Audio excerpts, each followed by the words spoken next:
I am Flora Patterson, 67 years old, and until recently, I lived in the same beautiful Boston home for over 40 years. 3 years ago, my beloved husband Gerald passed away, leaving me alone with our daughter Amanda.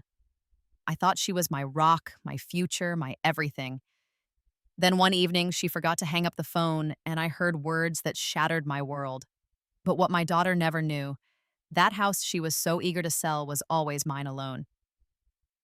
If you want to know what happens when family betrayal meets sweet justice, stay with me. Before I begin my story, where are you watching from today? Hit subscribe and like if you've ever had to stand up for yourself when family let you down. Life has a funny way of revealing people's true colors just when you least expect it. But let me start from the beginning so you understand how we got here. I met Gerald Patterson in the spring of 1982 at a charity fundraiser for the Boston Public Library. I was 24 years old and working as an elementary school teacher at Oakwood Elementary. Gerald was 30, already making his mark in investment banking with Preston Financial. He had this infectious laugh that could light up a room, and when our eyes met across that crowded library atrium, I felt something shift in my universe. Gerald pursued me with a gentle persistence that I found irresistible. He would leave little notes at the school reception desk, never flowers or anything showy, just thoughtful messages that showed he was really listening when we talked. After 6 months of dating, we were inseparable, and by the following spring, he had proposed on a sailboat in Cape Cod Bay. We married in a small ceremony at his parents' church and immediately began saving for a home of our own. Gerald was methodical about finances, something I initially found amusing, but grew to deeply appreciate. Flora, he would say, wealth isn't about what you earn, it's about what you keep. He taught me about investing, saving, and the power of compound interest. In 1985, we found our dream home, a stately Victorian in Brookline with original hardwood floors, crown molding, and a garden that I immediately fell in love with. The neighborhood was established with tree-lined streets and that sense of history that you can only find in certain parts of Boston. We stretched ourselves financially to afford it, but Gerald was confident in our future. This house is going to be our legacy, he told me as we signed the papers. What I didn't realize then was that Gerald had arranged for the house to be solely in my name. He explained it years later as protection, his way of ensuring that no matter what happened with his career in the volatile world of finance, I would always have security. 2 years after moving in, our daughter Amanda joined our family. From the moment I held her, I was completely devoted to her happiness. She had Gerald's analytical mind and my creative spirit, a combination that made her both brilliant and headstrong from an early age. We spared no expense for Amanda's upbringing. She attended Westfield Academy, one of the most prestigious private schools in Massachusetts. She had piano lessons, ballet classes, tennis coaching, and summer camps in Switzerland. Every opportunity we could provide, we did. I scaled back my teaching career to part-time so I could be more present for Amanda. The promotion to department head that I had been working toward, I let it go.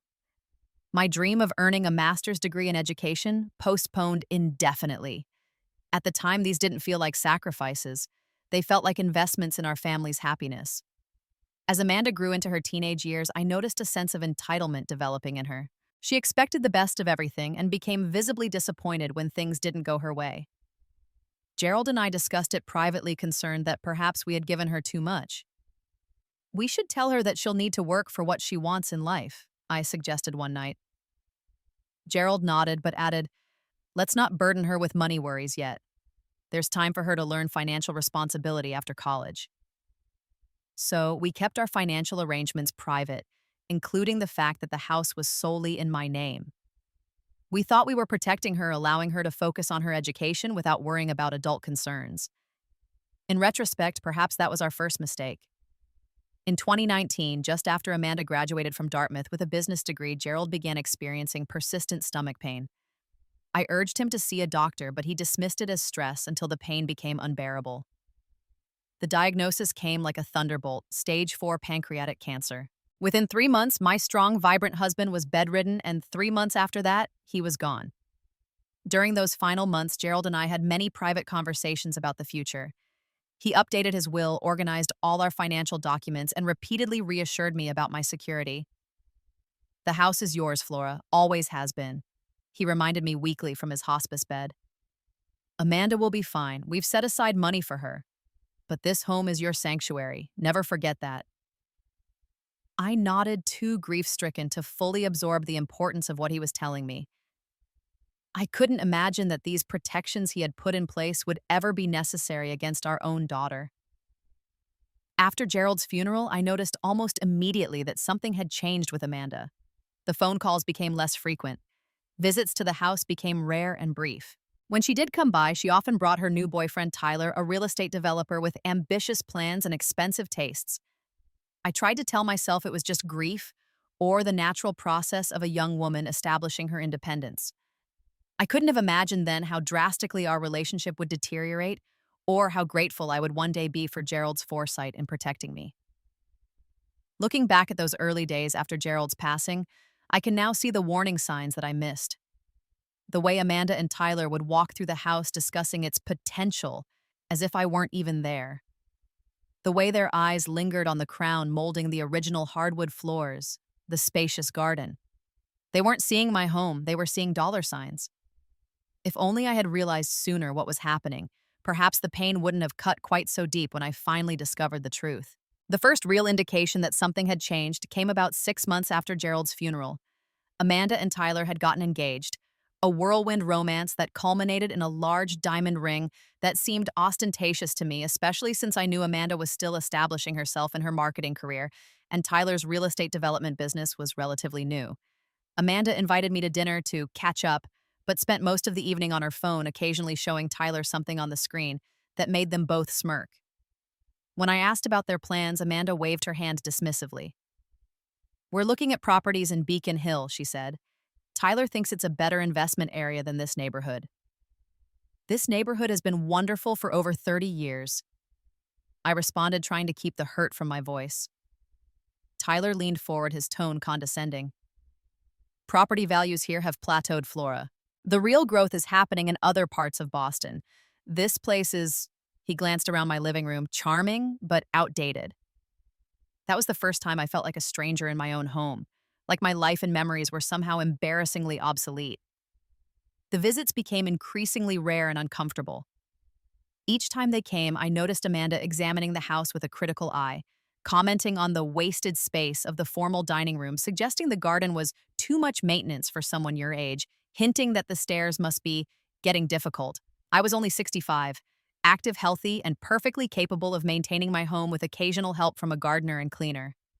But Amanda began speaking to me as if I were much older and frailer than I actually was. For my 65th birthday, Amanda and Tyler promised to take me to my favorite restaurant. They arrived 45 minutes late, ordered the most expensive items on the menu, and then left immediately after dessert, claiming they had another engagement. As they rushed out, I heard Tyler say, "I can't believe she still lives in that old house alone. It's like 4 times the space she needs." A month later, I returned home early from a dental appointment to find Amanda showing a contractor around my house. She hadn't told me she was coming over, let alone that she was bringing someone to evaluate my home. "What's going on?" I asked, setting down my purse in the entryway. Amanda startled, then quickly composed herself. "Mom, you're home early. This is Carlos. He's just helping us explore some options for updating this place. The electrical is so outdated, and we were thinking about how to make it safer for you." "Safer," I echoed. "There's nothing wrong with the electrical system. I had it checked last year." Carlos looked uncomfortable, glancing between us. "I'll wait outside," he muttered, making a quick exit. "Amanda, this is my home. You can't just bring contractors in without discussing it with me first." She rolled her eyes like she used to do as a teenager. "Mom, we're just trying to help. This house is so old and we worry about you. Besides, one day this will all be—" She stopped herself, but the implication was clear. "One day, this will all be yours." I finished for her. "Is that what you were going to say?" "Well, yes, eventually. And we just want to understand what we're working with." The casual entitlement in her voice sent a chill through me. This wasn't about my safety or well-being. This was about my daughter and her husband making plans for my home as if I were already gone. After that incident, I became more observant of their behavior. I noticed how Amanda controlled what information reached other family members about my health and well-being. When my sister called from Arizona asking if I was doing okay on my own, I realized Amanda had been suggesting to relatives that I was struggling. Then came the fall in the garden, a minor stumble that resulted in nothing more than a scraped knee. But when Amanda found out I had mentioned it casually during a phone call, she reacted as if I had broken a hip. "This is exactly what I've been worried about," she exclaimed. "You could have seriously injured yourself and no one would have known for days." The next time she visited, she brought brochures for safety evaluations of the house. I found them on the coffee table after she left, "Senior Proofing Your Home," and "When is it time to consider assisted living?" I was shocked to see that she had circled certain passages about resistance to change and denial of declining abilities. And there was even a checklist titled "Signs Your Parent May Need Intervention," with items like cluttered living spaces and resistance to discussing the future checked off. Later that week, while Amanda was using my bathroom, she left her purse open on the kitchen counter. I'm not proud of looking inside, but something told me I needed to know what she wasn't telling me. There, tucked between her wallet and phone, were brochures for 3 different assisted living facilities. One, called Sunset Gardens, was highlighted extensively with notes about costs and availability. I carefully put everything back my hands, trembling. That night, I couldn't sleep, wondering how my only child could be making such plans without even discussing them with me. Was this what Gerald had tried to protect me from? Had he seen something in our daughter that I had been blind to? The next few months brought more disturbing signs. Amanda began asking pointed questions about my finances during our phone calls. "Mom, do you remember how much Dad left for retirement? Have you updated your will since Dad died? Are you still working with Dad's financial advisor? You should really let Tyler and me review your investments." Each time I gave vague answers, increasingly uncomfortable with her persistence. I hadn't told her that Gerald had left everything structured in trusts and accounts that were firmly in my name with Amanda as beneficiary only after my passing. I hadn't mentioned that the house had always been solely mine. I began to realize that my daughter wasn't concerned about my well-being. She was impatient for her inheritance. The daughter I had sacrificed everything for saw me as nothing more than an obstacle between her and wealth. The suspicion was painful enough, but even then, I had no idea how calculated their plans really were or how soon they intended to implement them. That revelation would come one evening in March when Amanda forgot to hang up her phone. It was a Tuesday evening in early spring. The crocuses I had planted along the garden path were just beginning to bloom, splashes of purple and yellow that always reminded me of renewal and hope. I had spent the afternoon volunteering at the library's literacy program, helping adults learn to read, something I had started doing after Gerald passed away. The house felt especially quiet when I returned home. These days, the silence sometimes pressed in on me in a way it hadn't when Gerald was first gone. I made myself a cup of tea and settled into my favorite armchair by the bay window, watching as the streetlights came on one by one along our tree-lined street. My phone rang at 7:30, right on schedule. Amanda called every Tuesday and Thursday evening, brief obligatory check-ins that rarely lasted more than 10 minutes. I had come to both anticipate and dread these calls, hungry for connection with my only child, but increasingly uncomfortable with the underlying tension. "Hi, Mom." Amanda's voice sounded especially bright that evening. "How are you doing today?" We went through our usual script. Yes, I was eating well. No, I hadn't had any more incidents, her word, for even the most minor mishaps. Yes, I had taken all my medications, though I only took a mild blood pressure pill and a vitamin. "Great news," Amanda said with unusual enthusiasm. "Tyler and I are coming to visit this weekend. We thought we could take you to brunch on Sunday at that place you like near the harbor." "That would be lovely," I said, genuinely pleased at the prospect of seeing her. Despite everything, I missed my daughter desperately. "And Mom," she added, "we should talk about some ideas we have for helping you simplify your life. Tyler has some great contacts who specialize in helping people your age transition to more appropriate living situations." The familiar knot formed in my stomach, but I kept my tone neutral. "We can talk about it," I said non-committally. "Perfect. See you Sunday around 11, Amanda replied. "Love you." "Love you too, sweetheart." I said, the endearment feeling both natural and painful. The call ended, or so I thought. But instead of the disconnection tone, I heard rustling, then Amanda's voice again, no longer carrying the careful, slightly patronizing tone she used with me.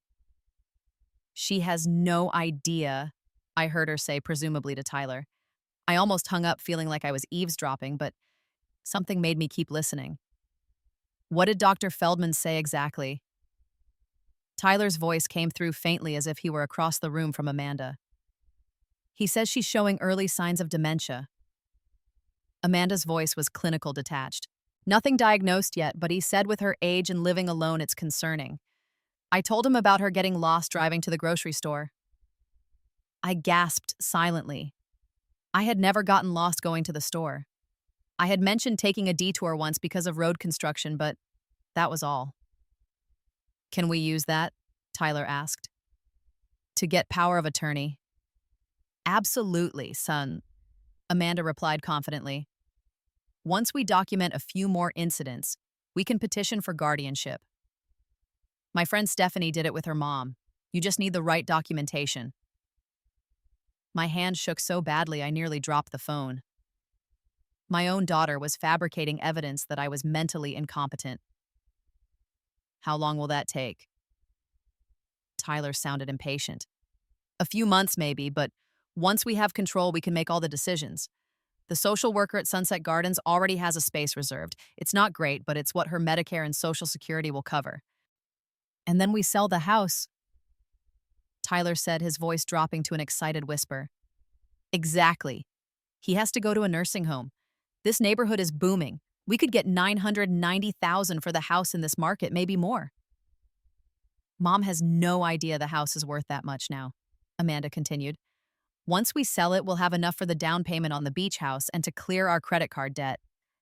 I can finally quit that stupid marketing job.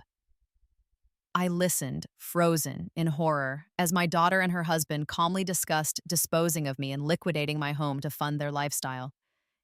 They talked about what furniture they would keep, which realtor would give them the best commission split, and how they would explain my mental decline to family friends.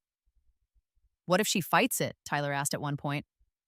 Amanda laughed, a cold sound I had never heard from her before. She won't. Mom's always been passive, especially since Dad died. Besides, once a doctor documents cognitive decline, she won't have any say. We'll be doing what's best for her. Finally, the conversation shifted to dinner plans, and I heard Amanda say, "Oh shit, I never hung up with Mom. Hope she didn't hear any of that." There was a beep, and then the line went dead. I sat in my armchair, the phone still clutched in my hand, tears streaming down my face. The daughter I had raised, the child I had poured my heart and soul into, was plotting to have me declared incompetent, institutionalized, and stripped of my home, all so she could buy a beach house. The betrayal cut so deep I could barely breathe. For hours I sat there as darkness fell, completely unable to move, replaying their conversation in my mind. How long had they been planning this? How could I have missed the signs? At some point, I must have moved to the mantel where our family photos were displayed. I found myself staring at Amanda's graduation picture, her beaming face next to Gerald's proud smile and my own joyful expression. We looked so happy, so connected. Had it all been an illusion, I took down our family album and paged through it until sunrise. Baby Amanda in my arms, toddler Amanda on Gerald's shoulders, teenage Amanda in her prom dress. I had given this child everything. My time, my dreams, my unconditional love. And in return, she saw me as nothing but an inconvenience, an obstacle to her financial gain. When morning finally came, I was empty of tears, but filled with a clarity I hadn't felt in years. Gerald had protected me even from beyond the grave. He had put the house in my name alone. He had secured my financial independence. Perhaps he had seen something in Amanda that I had been too blind to recognize. My phone rang at 8 a.m. Amanda no doubt calling to make sure I was still coming to the carefully orchestrated brunch where they would begin documenting my cognitive decline. I took a deep breath and answered with a steady voice. Good morning, Amanda. Mom, just confirming we're still on for Sunday brunch. Of course, I said pleasantly. I'm looking forward to it. If she heard any difference in my tone, she didn't let on. We chatted for a few minutes and I played my part perfectly. Slightly confused about the day of the week, mentioning that I might have misplaced my glasses, which were right in front of me, setting the stage for what she expected to see. As soon as we hung up, I made 2 calls. The first was to my doctor requesting an immediate cognitive assessment and documentation of my mental competence. The second was to Lawrence Abernathy, Gerald's oldest friend and our family attorney for decades. Lawrence, I said when he came on the line, I need your help. It's about Amanda, the house, and my future. The next morning, I walked into Dr. Margaret Chen's office with a sense of purpose I hadn't felt since Gerald's diagnosis. I had known Dr. Chen for almost 20 years. She had been our family physician since Amanda was in middle school. Flora, she greeted me warmly. What brings you in today? Our annual checkup isn't for another 3 months. I took a deep breath and explained everything. The overheard conversation, Amanda and Tyler's plans, my fears about being declared incompetent. Dr. Chen's expression darkened as I spoke. That's absolutely outrageous, she said when I finished. You're one of my most mentally sharp patients of any age. You've shown no signs of cognitive decline whatsoever. She conducted a thorough cognitive assessment testing my memory problem-solving abilities and awareness. As expected, I passed with flying colors. I'm documenting that you are fully competent to make all your own medical and financial decisions, Dr. Chen said firmly, typing notes into her computer. I'm also noting my concerns about potential elder abuse through financial exploitation. If you'd like, I can refer you to Elder Law Services for additional protection. I left her office with official documentation of my mental competence and a renewed sense of control. My next stop was Lawrence's law office in downtown Boston. Lawrence had aged since I'd last seen him at Gerald's funeral, his hair now completely silver, the lines around his eyes deeper, but his sharp intelligence remained unchanged. He listened intently as I recounted what I had overheard and my visit to Dr. Chen. Gerald always worried about this, Lawrence said quietly when I finished. Not that Amanda would do something this extreme, but that she might view your home as her inheritance rather than your security. What can I do to protect myself? I asked. Lawrence spread several documents on his desk. First, let's review your legal position. The house is solely in your name. Gerald made sure of that. You have complete authority to sell it, renovate it, or do anything else you choose without Amanda's consent. He pulled out Gerald's will and several trust documents. Furthermore, while Amanda is the beneficiary of certain trusts, after your passing, she has no current claim on any of your assets. Gerald structured everything to ensure your complete financial independence. So, legally, I'm secure? I asked. Absolutely. But we should still take precautions against their guardianship attempt. I'll file these medical records from Dr. Chen and we'll set up a durable power of attorney. Not for Amanda, but for someone you trust completely. Do you have anyone in mind? I thought of my sister Catherine in Arizona, who had always been suspicious of Amanda's materialistic tendencies. Yes, my sister would do it. As I left Lawrence's office, I felt a strange mixture of grief and determination. The grief was for the daughter I thought I knew, for the family bonds I had believed were unbreakable. The determination was to protect myself and the home Gerald and I had built together. Over the next week, I became an investigator into my own daughter's life. With Lawrence's guidance, I uncovered disturbing details about Amanda and Tyler's financial situation. They had accumulated nearly $200,000 in credit card debt, primarily on luxury purchases, designer clothes, expensive restaurants, a boat they could barely afford to maintain. Tyler's real estate development business had suffered several setbacks, with 2 projects falling through due to financing issues. They had taken out a second mortgage on their condo to cover business losses. And most shocking of all, I discovered loan applications where they had listed expected inheritance as a future asset, with my house specifically mentioned as collateral for future ventures. I found email printouts in Amanda's handwriting detailing renovation plans for my home, including estimated costs and potential profit margins if they flipped it after my transition to assisted living. There were even brochures for luxury beach houses in Cape Cod with notes about making offers once Mom's house sells. One afternoon, I followed Amanda from a distance as she met a realtor outside my home while I was supposedly at my book club. I watched from a coffee shop across the street as they walked the perimeter of my property, the realtor gesturing enthusiastically while Amanda nodded. Later that week, I overheard Amanda at a restaurant telling her friend Stephanie, "Once my mom's out of the picture, we'll finally have what we deserve. Tyler's already talking to contractors about gutting the place." Each discovery was a fresh wound, but also strengthened my resolve. This wasn't just about protecting myself financially. It was about refusing to be discarded by my own child, about standing up for my dignity and independence. Lawrence helped me contact several elder advocacy organizations as documenting Amanda and Tyler's actions as a safeguard against their guardianship attempt. We created a comprehensive file of their statements, actions, and financial motivations that would make any judge skeptical of their sudden concern for my welfare. But documentation was just the beginning. As I researched the nursing homes they were considering for me, I was horrified. Sunset Gardens, the facility they had chosen because it fit my budget, had multiple violations for understaffing, medication errors, and neglect. The rooms were tiny, shared with another resident with minimal privacy or personal space. Is this where my daughter planned to store me while she renovated and sold my beloved home? The thought made me physically ill. I realized then that I needed to do more than just defend against their plans. I needed to take control of my own future on my own terms. And the key to that future was the very asset they coveted, my house. As the implications of Amanda's betrayal fully sank in, I found myself cycling through emotions. Devastation giving way to anger, then hardening into resolve. The home that Amanda and Tyler saw as nothing but a cash cow was my sanctuary filled with 40 years of memories.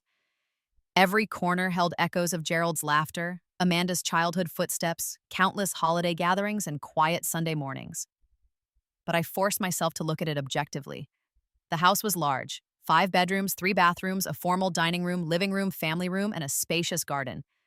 Far more space than I needed as a widow living alone. The stairs were becoming a consideration, though not yet a problem. The maintenance was substantial. Between the garden, the aging plumbing, and the constant small repairs an older home requires. Perhaps most importantly, the neighborhood had indeed transformed over 4 decades. What had once been a middle-class area with modest homes had gradually gentrified into one of Boston's most desirable addresses.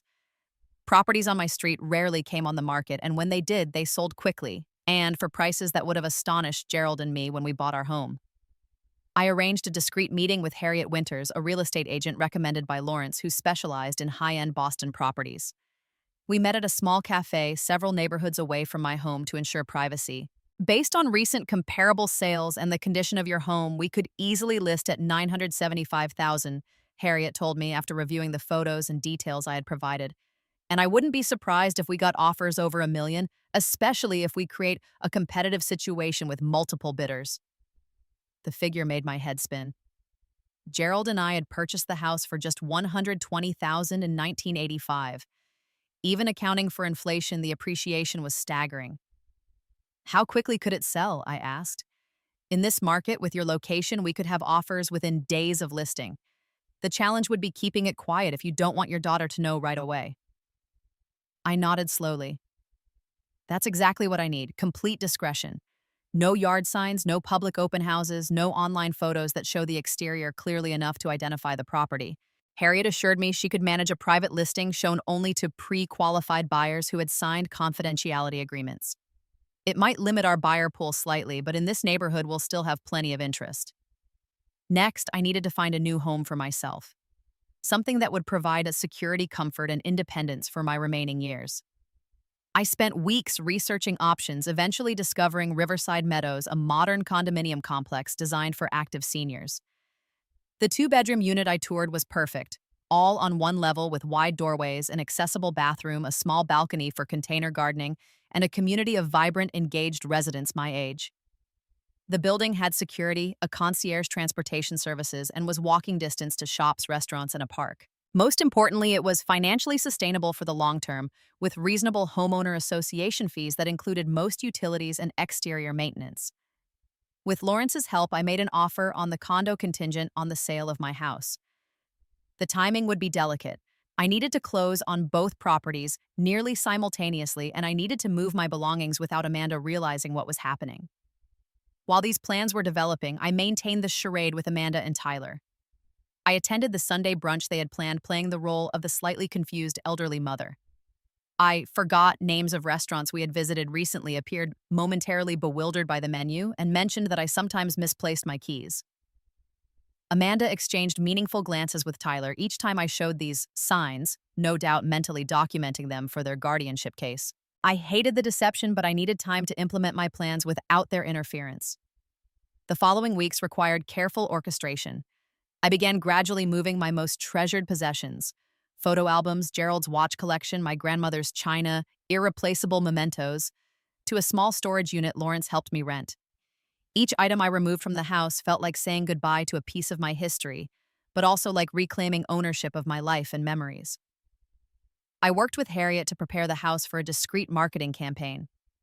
Small touch-ups and repairs were handled by contractors who came when Amanda was sure to be at work. The house was professionally photographed, but with careful angles that wouldn't immediately identify it from the outside. Within 2 weeks of quiet marketing to select clients, we received 3 offers, all above asking price, with the highest at $1,020,000. The buyer was a young surgeon and his wife expecting their first child who fell in love with the home's character and family-friendly layout.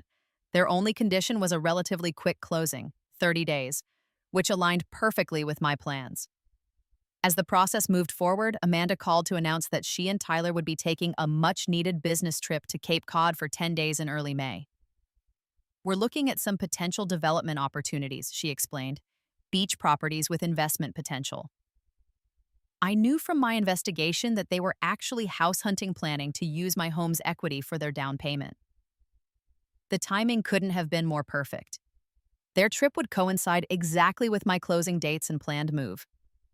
The night before they left, Amanda and Tyler invited me to dinner at an expensive restaurant downtown. Throughout the meal, they dropped hints about big changes coming soon and how I wouldn't have to worry about taking care of that big old house much longer. Tyler even raised his glass in a toast to new beginnings, the irony of which was not lost on me. I smiled and played along, all while knowing that in just over a week, their plans would collapse like a house of cards. The day after they left for Cape Cod, I signed the closing documents on both properties, selling my Victorian home and purchasing my new condominium.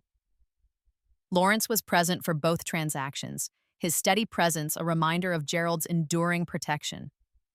As I signed the final paper, transferring ownership of the home that had sheltered 40 years of my life, I felt a complex wave of emotions: grief for the memories left behind, anger at the circumstances that forced this decision, but ultimately satisfaction in taking control of my own destiny. "Gerald would be proud of you, Flora," Lawrence said quietly as we left the closing. I had 3 days to complete my move before Amanda and Tyler returned. With help from a professional moving company and several friends from my book club, we worked efficiently to pack and transport my remaining belongings to my new condo at Riverside Meadows. Each empty room in the old house echoed with ghosts of the past as I said my goodbyes. The dining room where we had hosted 40 Thanksgiving dinners, Amanda's bedroom where I had read her countless bedtime stories, the garden where Gerald and I had spent peaceful Sunday afternoons.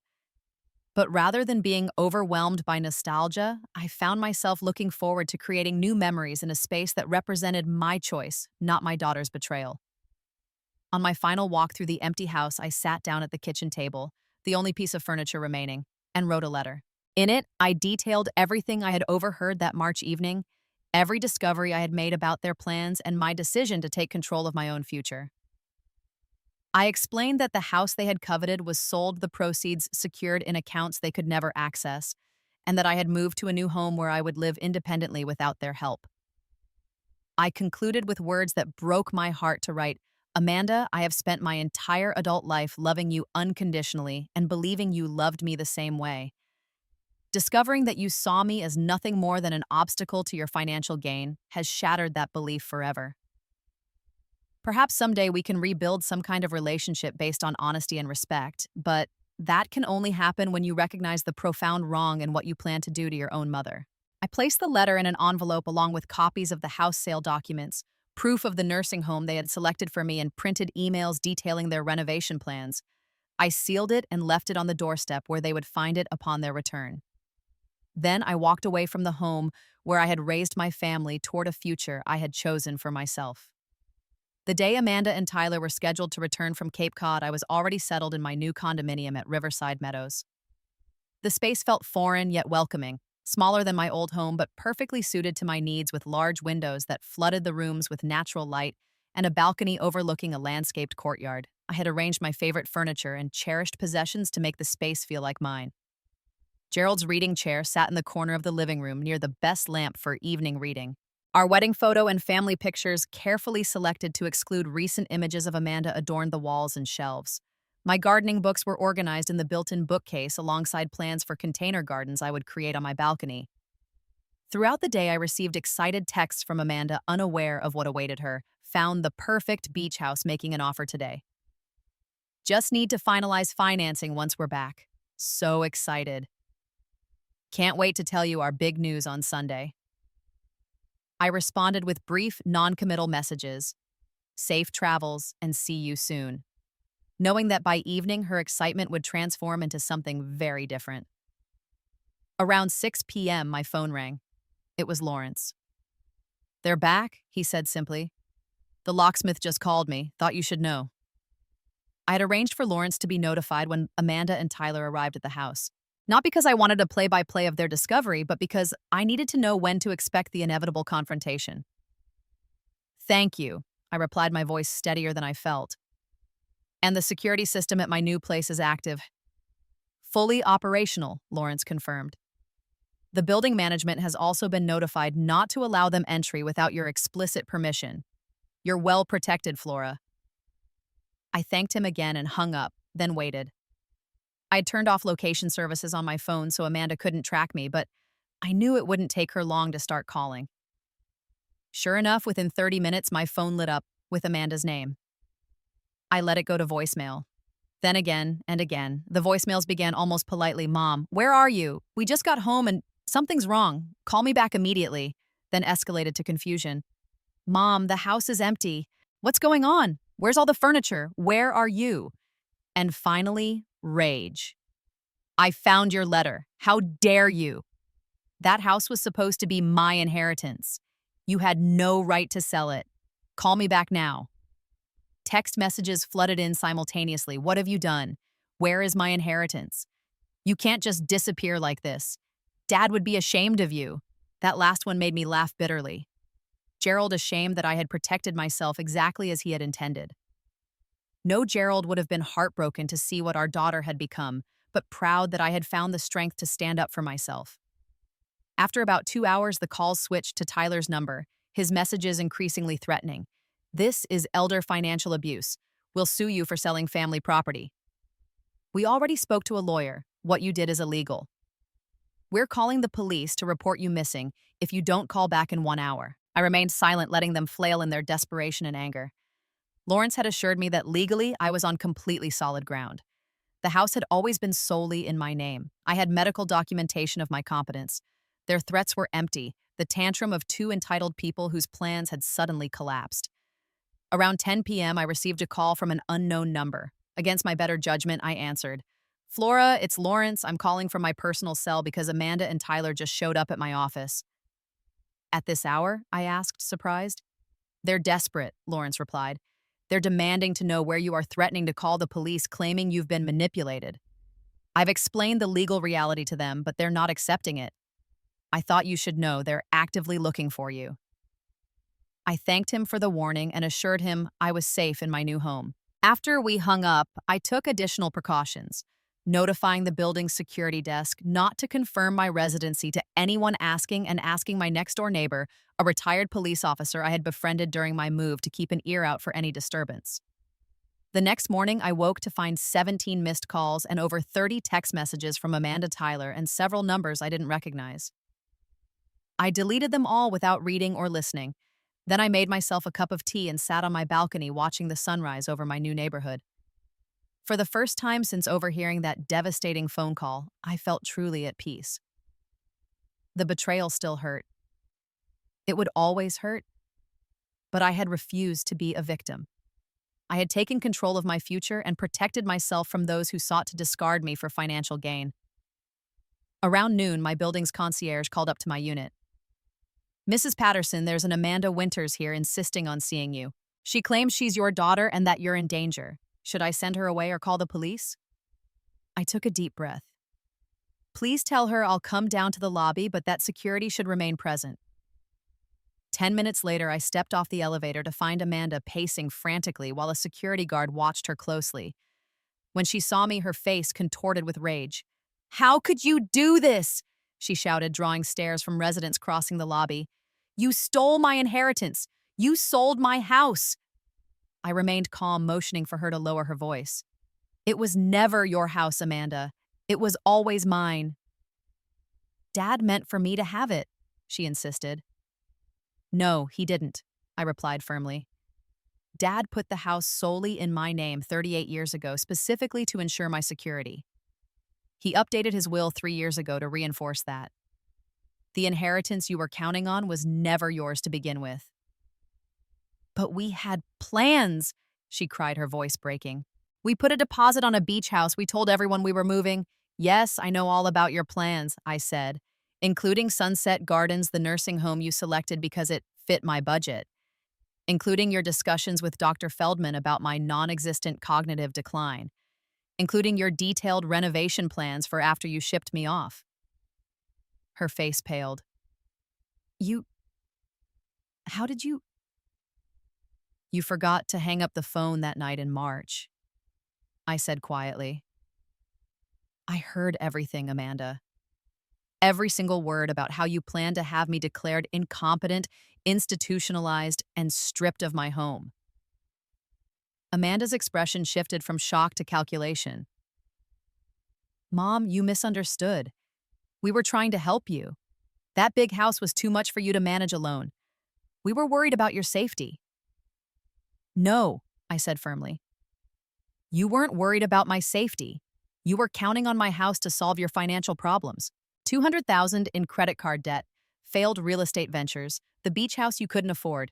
You saw me as nothing but a cash cow to be milked and discarded.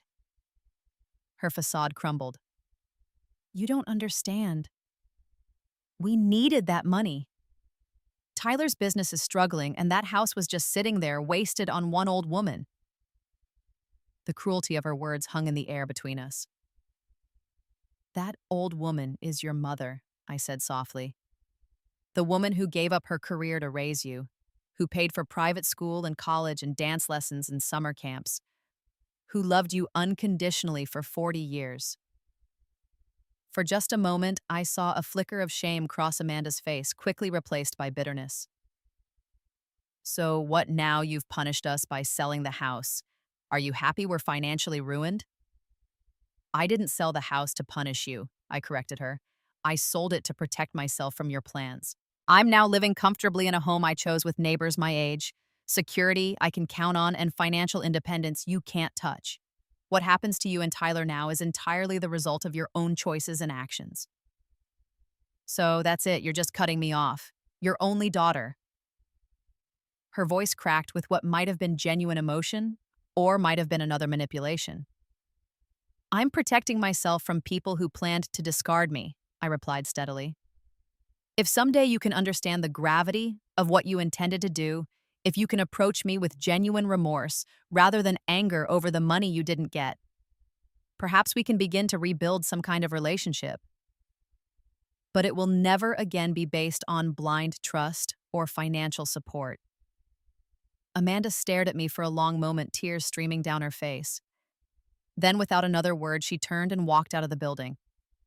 As I watched her go, I felt an odd mixture of sorrow and liberation.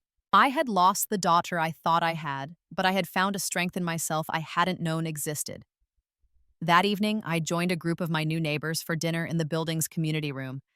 As we shared food and stories, I realized I was smiling genuinely for the first time in months.